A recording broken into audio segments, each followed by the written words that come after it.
राधे राधे मित्रों। आज हम तुलसी विवाह की कथा को सुनेंगे। कार्तिक शुक्ल पक्ष एकादशी को प्रबोधिनी एकादशी के नाम से जाना जाता है, जिस दिन चतुर्मास से श्री हरिनारायण जागते हैं। इसी दिन तुलसी विवाह भी संपन्न होता है।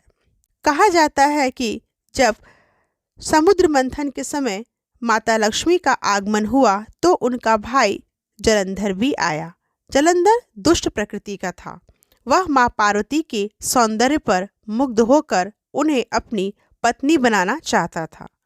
जलंधर की शादी वृंदा से हुई। वृंदा एक प्रतापी सतीत्व गुणों से युक्त धार्मिक स्त्री थी, जो कि भगवान विष्णु की परम सेविका परम भक्त थी। वृंदा ने अपने स्वामी से कहा कि हे स्वामी, जब तक मेरा सतीत्व रहेगा तब तक इस पूरे ब्रह्मांड में आपको कोई नहीं मार सकता। मां पार्वती को अपनी पत्नी बनाने की चाह में वृंदा के पति जलंधर ने न जाने कितने अपराध किए। उसका युद्ध भगवान शिव से होता है और भगवान शिव जलंधर को मारने में असमर्थ हो जाते हैं, क्योंकि जलंधर की पत्नी का सतीत्व का प्रताप जलंधर को मारने में बाधक बनता है। अब इधर जलंधर को मारने का सभी देवताओं में आपातकालीन एक बैठक होती है और यह विचार किया जाता है कि किस प्रकार जलंधर को मारा जाए। फिर सभी देवता मिलकर भगवान श्री हरि विष्णु के पास जाते हैं और उनसे ही कोई समाधान ढूंढने को कहते हैं। भगवान नारायण ने कहा कि जब तक सती वृंदा का सतीत्व भंग नहीं होगा तब तक जलंधर को नहीं मारा जा सकता। ऐसा सोचकर भगवान नारायण अंततः प्रयास करने के लिए उठते हैं और जलंधर का रूप लेकर सती वृंदा के पास जाते हैं।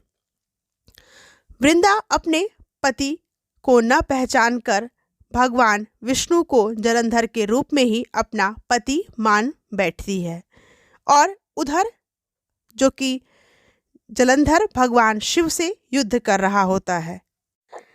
सती वृंदा के पास गए। भगवान श्री हरि विष्णु सती वृंदा का सतीत्व भंग करते हैं। सतीत्व के भंग होते ही भगवान शिव के त्रिशूल से जलंधर का मस्तक कटकर आके वृंदा के ही सामने गिर पड़ता है और वह मस्तक रूपी जलंधर चिल्लाने लगता है।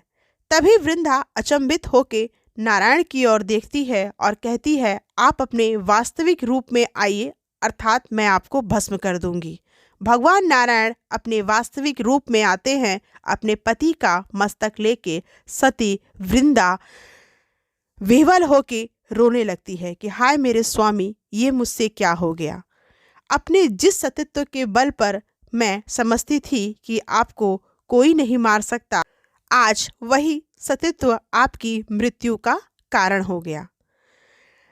वृंदा क्रोधित होकर भगवान नारायण को श्राप देती है कि आपने मुझ भक्त को, जो कि मैं आपकी परम सेविका हूँ, मेरे साथ ऐसा छल किया, ऐसा काला कृत्य किया, तो जाइए आप काला पत्थर बन जाइए। और भगवान नारायण काले पत्थर के रूप में बन जाते हैं। यह देखकर नारायण की पत्नी माता लक्ष्मी रोती हुई वृंदा के पास आती हैं और अपनी भाभी को दुहाई देते हुए कहती हैं कि हे भाभी, भैया तो रहे नहीं और मैंने सुना है कि भाई के घर से कभी बहन खाली नहीं जाती। सती वृंदा कहती है कि देखो दीदी, मेरा तो संसार उजड़ चुका है, अब मैं तुम्हें क्या दे सकती हूँ। माँ लक्ष्मी कहती हैं कि आप अब भी मुझे दे सकती हैं, आप मुझे मेरा सुहाग वापस कर दीजिए, नारायण को इस श्राप से मुक्त कर दीजिए। सती वृंदा कहती है कि कोई भी पूर्ण श्राप से कभी मुक्त नहीं हो सकता, इसलिए मैं इन्हें इनका पुनः रूप प्रदान करती हूँ, लेकिन अपने एक रूप काले पत्थर अर्थात शालिग्राम के रूप में भी ये जाने जाएंगे। और वहीं भगवान नारायण अपने असली स्वरूप में आते हैं और सती वृंदा अपने पति के मस्तक को लेकर अपने सतीत्व के प्रताप से अग्निदेव को गुहार लगाते हुए कहती है कि हे अग्निदेव, अगर मैंने जीवन में पति के रूप में केवल अपने पति जलंधर को ही स्मरण किया है, तो आप अग्नि के रूप में प्रकट होके मुझे स्वीकार कीजिए। और इस प्रकार सती वृंदा अपने पति के मस्तक को लेकर अग्नि में प्रवेश करके स्वयं को समाप्त करती है। सती वृंदा के समाप्त होते ही उसकी राख को मस्तक पे लगाए नारायण विह्वल हो जाते हैं। कहते हैं, हाय रे सती, आज मैंने तुम्हारे सतीत्व को भंग करके सृष्टि के कल्याण हेतु यह जो कर्म किया है, जाओ, मैं तुम्हें वरदान देता हूँ कि अब तुम्हारा जन्म तुलसी के रूप में होगा। तुम तुलसी के रूप में जानी जाओगी और तुम्हारे बिना मैं भोग भी ग्रहण नहीं करूँगा। चूँकि मेरे द्वारा तुम्हारा सतीत्व भंग हुआ है, तो तुम्हारा मेरा आज के दिन इसी काले पत्थर शालिग्राम के रूप में, तुलसी के रूप में तुम्हारा और मेरा विवाह होगा। हे तुलसी, तुम फिर भी कुंवारी रहोगी। तो इस प्रकार भगवान नारायण ने तुलसी को वरदान दिया। और आज जैसा कि आप जानते हैं कि घर घर तुलसी ठाकुर सेवा का ये जो विधान चल रहा है, ये तभी से चल रहा है।